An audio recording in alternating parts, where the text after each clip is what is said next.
Well, let's find out what difference all that might make to the race in those crucial swing states. John McHenry is Vice President of North Star Opinion Research. You're very welcome to the programme.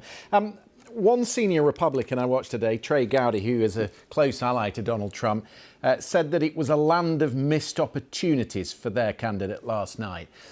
When you associate his performance with the key issues that voters care about, where for you did he fail to hit the mark? Maybe the most stunning thing last night was that he failed to ever use the phrase Biden-Harris administration and closely tie her to many Americans' frustration with how the economy is doing, what they're seeing in inflation, and what they're seeing on immigration. He talked a lot about immigration, but not in a coherent way. He never really explained that President Joe Biden said that she was going to lead the administration's efforts on controlling the border. So he referenced a lot of different points, but not in a coherent enough way to really land those punches. And what about her? We talked about the 28% in the Times Siena poll who said they wanted to know more about Kamala Harris. Did she do enough in your mind to introduce herself to those voters last night? Well, she certainly didn't make any real stumbles. I don't know if it was a fallback point, but she threw out that trap for him questioning the effectiveness of his rallies, and he just wasn't the same candidate after that point in the debate.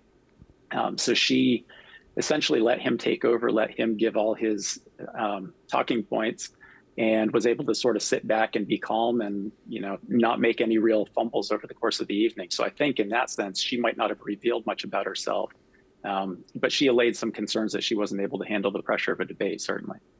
From a Democratic perspective, reading the comments this afternoon, it would seem they had a better night than even the most optimistic among them could have hoped. But there is a word of warning, isn't there, that their candidate in 2016, Hillary Clinton, probably won all three debates and yet still lost the general election.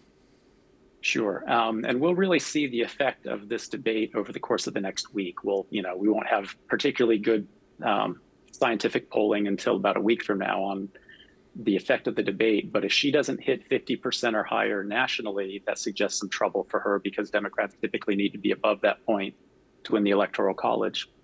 And we'll see in a state like Pennsylvania, where they're basically tied right now. Do voters believe that she supports fracking now, or do they believe former President Trump that she opposes fracking? When they do some research for themselves, they might be disappointed in the answer, but that should come out over the course of the next week. And those states, Pennsylvania, Georgia, North Carolina, Michigan, Arizona, Wisconsin, those are going to be where we see the effect of this debate, because everything else is pretty well locked in. She's certainly not going to lose California. She had to win California by about 5 million votes. She'll win New York. She'll win Illinois. Donald Trump will win Florida, Ohio, Texas, and it's those 6 or 7 swing states, including Nevada, that will really tell the tale. Yeah, they certainly are the race. What about the endorsement from Taylor Swift?